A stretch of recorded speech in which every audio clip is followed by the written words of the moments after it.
So recently, I've seen a lot of talk about the Miami Dolphins since, Marino left and kind of what's happened with Tua and all of this. KTO just came out with a video on his channel, and now tubfrog came out with one. Tubfrog, I got to tell you, the reason Fitzpatrick didn't play that week 17 game against Buffalo was because he got COVID. All right. It wasn't because of Flores wanting to bench him. So let's put that to the side. I just wanted to add my 2 cents in as a Dolphins fan. I have been a fan since about 2002, but I was really born into it, right? Like I have memories as a kid of like my dad cheering and all this and not really knowing what was going on. And, my first core memory of the Dolphins was coming downstairs one time. My dad used to drag me out to his friend's place so he could watch the game. And, I was coming downstairs and I saw the Dolphins were losing to the Rams 42-10. My superpower is that I basically know the outcome of every Dolphins game, regular season and postseason, since 1998's last 2 weeks, where they beat the Broncos and lost to the Falcons. But what I want to talk about today, after giving you my credentials as a fan, I guess, is the two defining losses for the Dolphins since Marino left. The reality is that probably the two worst losses in team history were to the Raiders in the playoffs in the 74-75 season and then Marino's last game. But since Marino's retirement, I think the two worst moments, at least in game, were their loss to the Patriots in 2002 in week 17, which was the first time they didn't make the playoffs after that loss since 1996, and they wouldn't get back to the playoffs until 2008. And then the second loss was the one to the Titans in 2023. That loss right there is when things started to, where the Dolphins were going like this and things started to come down, right? They just were not the same after that. And like, I always think back to those two games because it's like, there were moments in those games where you look at it and you're like, man, if that just didn't happen or if that went our way, things would have been different, right? Like, Fiedler missed McKnight on an open play. Miami missed a field goal there in that 0-2 game too. And then in the Tennessee game, like Connor Williams got hurt.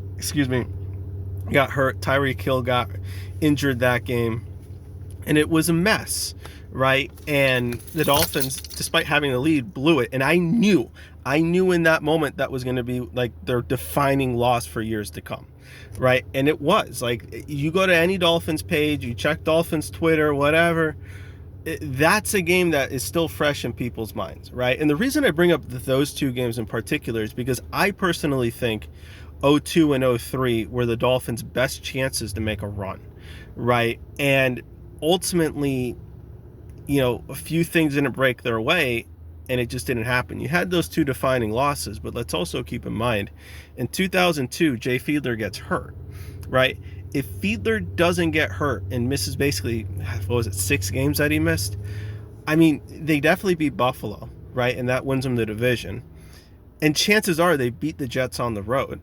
And that right there gets the Dolphins to 11-5, even if they don't win the last 2 games of the season like they did in our timeline, right?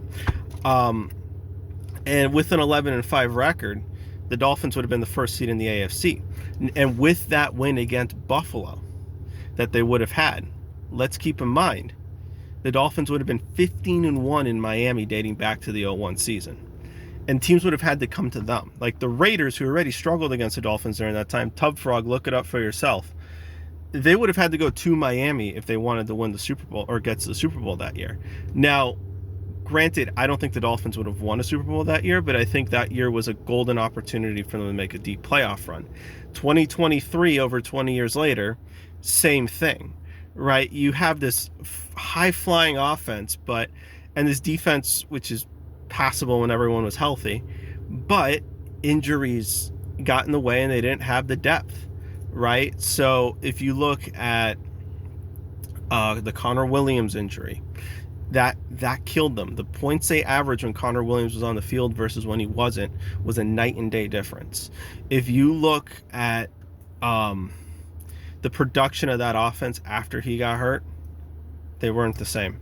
And if Connor Williams had stayed healthy, I think that there's a chance that they would have beaten Tennessee. Even though I do mostly blame Tua for that loss, at least on the offensive side of the ball. And I think they probably beat Buffalo at the end of the year because they're able to, do more in the running game.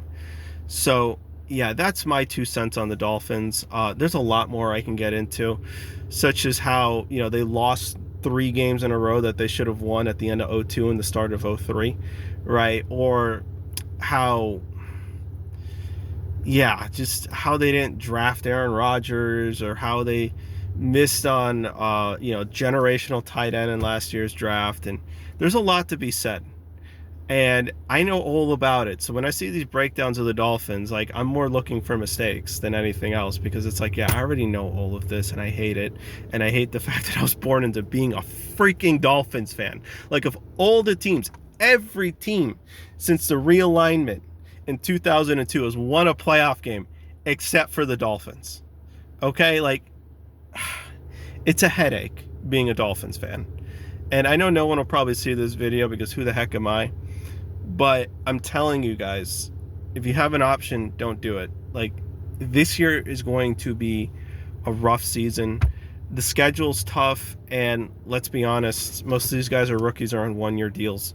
So Dolphins are cooked this year.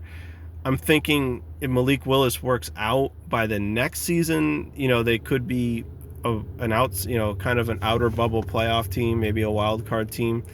And maybe if they get lucky, they can be competing by year 3. But we'll see.